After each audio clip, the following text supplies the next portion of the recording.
시청자 여러분 안녕하십니까? 오전 10시 반 프레스룸 라이브 최윤영입니다. 유한솔입니다. 살아있는 뉴스를 더 깊게, 더 쉽게 전해드립니다.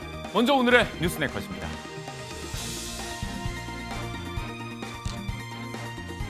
김문수 국민의힘 후보와 한덕수 예비 후보 어제 오후 4시 반 단일화를 위해서 만났는데 대화는 도돌이표, 결과는 빈손이었습니다. 이렇게 국민의힘 지도부와 김 후보 간 충돌이 소송전까지 치닫고 있는 가운데 잠시 후 11시 의총에는 김문수 후보가 등판할 예정으로 알려졌습니다. 법원이 다음 주 윤석열 전 대통령 재판 때 지하주차장 출석을 불허했습니다. 어버이날이었던 어제 지지자들은 또 윤버지를 찾았습니다. 선종한 프란치스코 교황의 뒤를 이을 교황으로 미국 출신의 프레보스트 추기경이 공식 선출됐습니다. 즉위명은 레오 14세입니다. 이 소식부터 전해보겠습니다. 노아린 기자의 보도입니다. 광장을 가득 메운 사람들이 숨죽이며 성당 굴뚝을 쳐다봅니다. 바티칸 시스티나 성당 굴뚝 위로 새로운 교황의 탄생을 의미하는 흰 연기가 피어오르자 군중의 환호성과 박수가 터져나옵니다. 기쁨의 눈물을 보이는 신자들도 있습니다. 우리 시각으로 오늘 오전 1시 8분 프란치스코 교황의 뒤를 이을 제267대 교황이 선출됐습니다. 약 1시간 뒤 선임 부제 추기경이 라틴어로 새 교황의 탄생을 공식 선언했습니다. Habemus Papam. 새 교황의 즉위명은 레오 14세, 미국 출신의 로버트 프랜시스 프레보스트 추기경입니다. 바티칸 성 베드로 대성전 강복 발코니에 처음 모습을 드러낸 레오 14세 교황은 군중에게 첫 인사를 건넸습니다. Fratelli, sorelle carissimi. 역대 최대 규모의 콘클라베를 지켜본 각국 신자들은 감격에 겨운 모습이었습니다. Estávamos querendo uma renovação, uma nova igreja, e é isso que a gente vai ter. Quelqu'un de généreux, qui prône la pauvreté, comme François.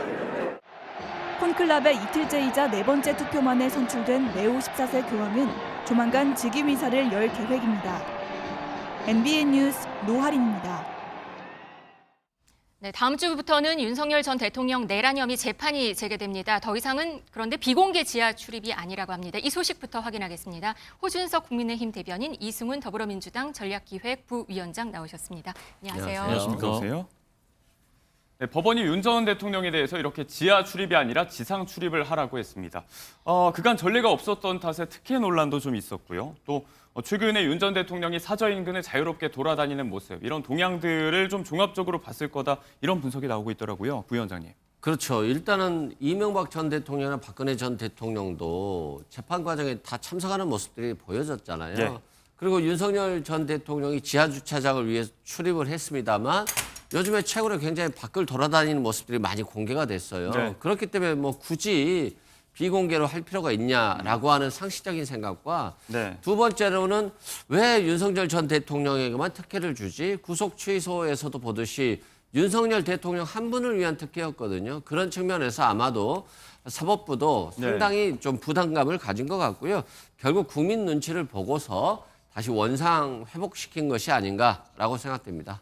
그간 두 번의 재판에서는 지하주차장 출입이 허락이 됐었는데 이번에 결정이 좀 바뀌었습니다.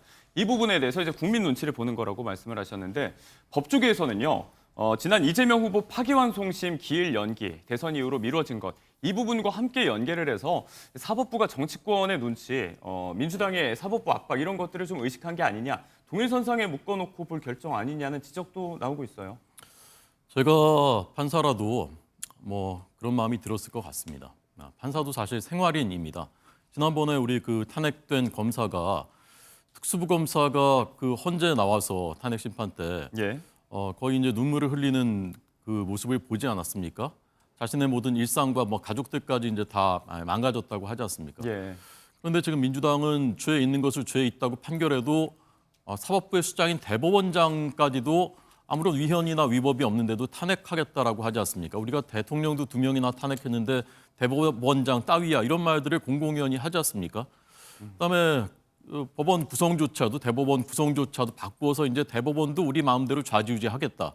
그다음에 재판도 중지하는 법을 만들겠다. 네. 그러니까 이제 이미 상권 분립이 사실상 무너져 있는 그런 상황이거든요. 그래서 어느 판사가 그걸 눈치 안 볼 수가 있겠습니다. 판사도 생활인이고 판사도 다 가족이 있고 한 것인데 네. 저는 그런 지금의 우리 사회의 강압적인 그 분위기, 누구도 통제할 수 없게 된 그런 절대 권력, 그것이 결국 이런 사소한 것 하나하나에까지도 다 영향을 미치고 있다고 생각합니다. 네, 탄핵이라든지 뭐 일부 법안에 관해서는 지금 일단 보류하는 분위기가 감지가 되고 있기도 한데 사법부 압박이 여전하다 이런 말씀을 해주셨습니다. 사저 앞에 분위기가 엄중하거나 위험하지 않아서 이런 결정이 나왔다. 어제가 어버이날이었습니다. 서초동 자택 근처에서 이른바 윤 아버지의 날 행사가 열렸는데 지지자들이 찾아와서 꽃도 놓고 뭐 풍선 불고 개몽해 주셔서 감사하다 이렇게 윤버지를 챙겼습니다. 팬클럽 이름이 유니즈라고 하더라고요. 이제 뉴진스의 팬클럽 이름이 버니즈인데 이런 젊은 이미지를 좀 덧입히겠다 이런 지지자들의 설명이 있었는데 사실 뭐 찾아온 대부분의 지지자들이 윤 전 대통령과 연배가 좀 비슷한 분들 아닙니까? 그렇죠. 이제 팬이라고 한다면 나이에 가리지 않고 좀 다양하게 분포됐어야 되는데 윤석열 전 대통령과 같은 나이대라는 점에서는 팬층이 굉장히 얕다라고 생각되고 뭐 팬들이 저렇게 하는 것에 대해서는 뭐라고 할 말은 없습니다만 지금 뭐 윤 어게인 얘기가 다시 나오고 뭐 개몽시켜줬다 그리고 이기고 돌아왔다 이런 얘기들 나온 것 자체가 좀 한심하지 않습니까? 국민의힘이 지금 국정 파탄의 책임을 지고 대선에 나온 상황에서 또 한덕수, 김문수 뭐 단일화 과정에서 이렇게 굉장히 국민들께 고통을 주고 있는데 그 과정에서 이런 행사가 그렇게 적절해 보이지는 않고요. 앞으로 차기 정부에 있어서는 대통령도 또 사법부도 그리고 모든 권력이 좀 권위를 되찾아야 될 것 같아요. 권위가 없다 보니까 어떤 얘기를 들었을 때 뭐 변명이 안 되는 겁니다. 그래서 권위 있는 정부가 좀 들어서고 사법부도 좀 권위를 되찾아야 될 것 같다라는 생각이 듭니다. 네, 해당 보도에 나온 시민들 반응을 보면 이제 뭐 효도는 집에서 하는 게 좋을 듯 이런 댓글도 뭐 달렸다고 하는데 아무튼 이 같은 상황에서 윤 전 대통령이 다음 주 재판에 포토라인을 지나게 됩니다.